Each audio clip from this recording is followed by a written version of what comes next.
Welcome back to the channel. Even though temperatures are still scorching hot here in Texas, I decided to dust off my Moto2 for a little evening ride. Since my daily rider, aka my Triumph Trident, is still held hostage at the dealer for a simple oil leak. If you want to know more about it, check out my community tab, as I am frequently posting updates about this saga.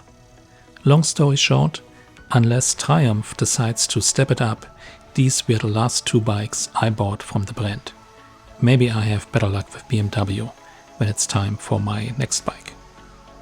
And by the way, for all the folks thrashing the Piaggio group concerning bad customer service and responsiveness, while not perfect, in my personal experience, it is miles better than what I'm currently experiencing with Triumph.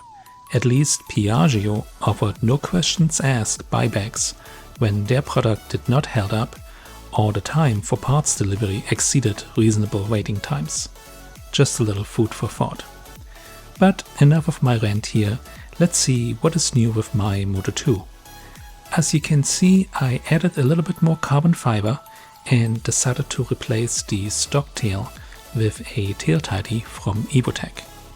I also removed the brackets from the front brakes that held the orange reflectors in place.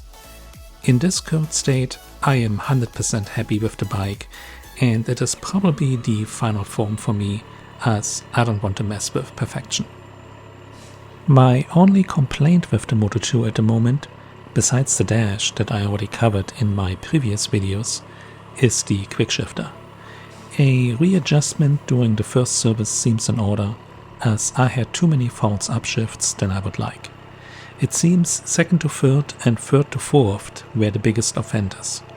At wide open throttle, the shifts are flawless, but anything less, the shift seems rather unrefined, and my hope is that it is just a tuning issue.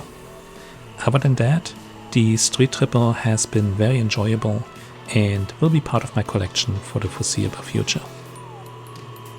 One of my favorite local roads that was under construction finally was repaved, although the surface at the moment still looked somewhat slippery. Hence I took it a bit easier, and since it has been a minute that I rode the Moto2, it took a little bit to get acclimated again. But hey, that's not a bad problem to have. As always, keep it on 2, be safe, and I will see you soon in the next one. Bye.